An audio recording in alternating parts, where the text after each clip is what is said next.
En las cercanías de Fresnillo, a un par de leguas hacia el norte, se localiza un conjunto de cerros de regular altura.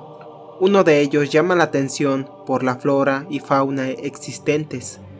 No es nada conocido en los alrededores.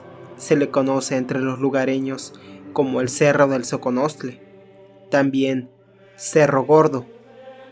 Lo que enseguida trataré de explicar, al parecer, ocurrió en tiempos en que este poblado era conocido como Real de Minas del Fresnillo, en el siglo XVII, para ser más exactos.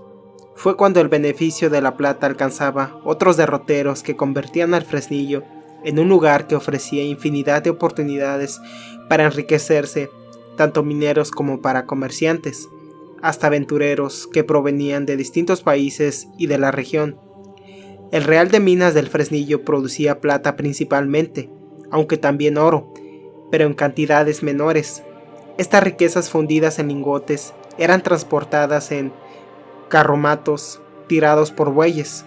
Transitaban fuertemente custodiados por el camino real hasta llegar a la ciudad de Zacatecas, donde se depositaban en la caja real.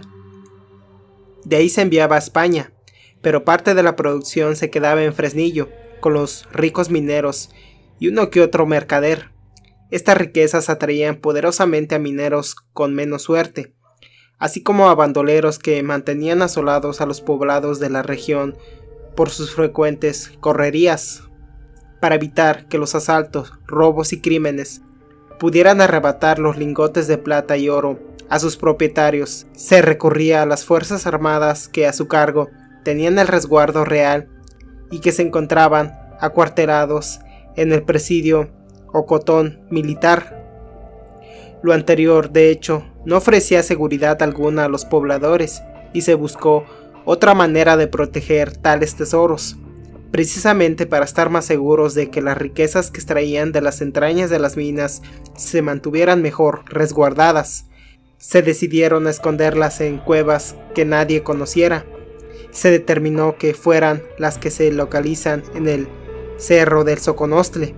A ese lugar, de hecho, nadie se acercaba porque era un cerro muy extraño, del cual, decían los lugareños, habita el diablo. Decían lo anterior porque de esas cuevas se desprendía un penetrante y asfixiante olor. Incluso, ninguna hierba crecía. Dominaba el páramo, matorrales y maleza espinosa que brotaba de la tierra de color negro. Este cerro, según los antiguos, fue hace miles de años chimenea del volcán de Colima. Por eso se encuentra gran cantidad de ceniza de color negro.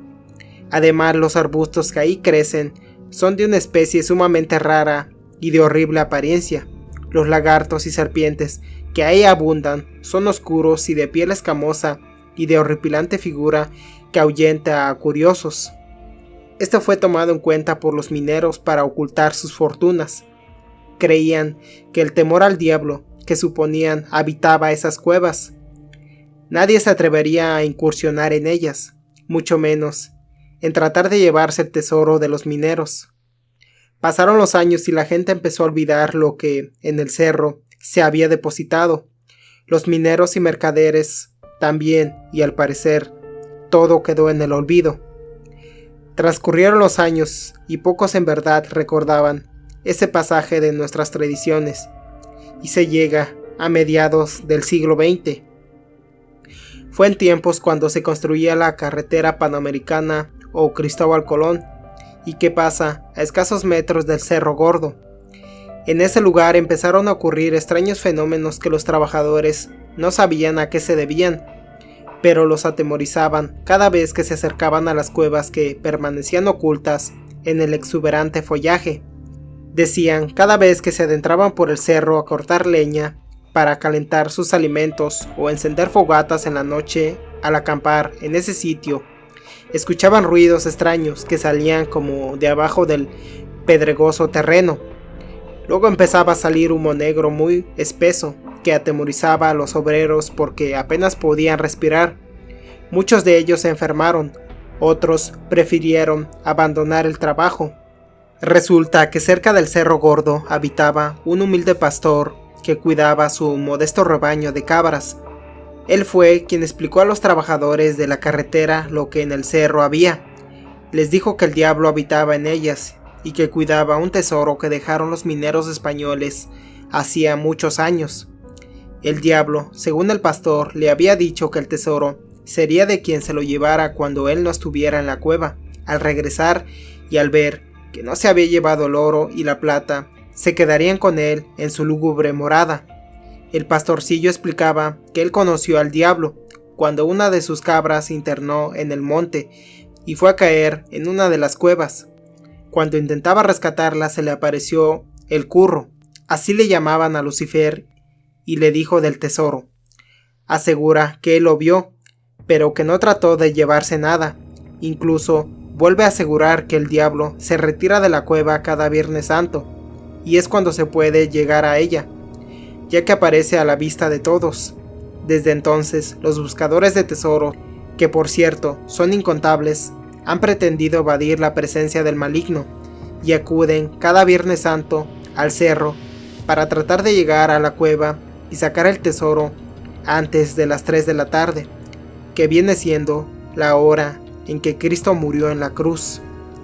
Pero ninguno de ellos ha logrado saciar sus ambiciones. Según eso, porque pretenden llevarse todo, y por la premura del tiempo, al final de cuentas, nada obtienen ni optan por emprender la huida. Regresan con las manos vacías.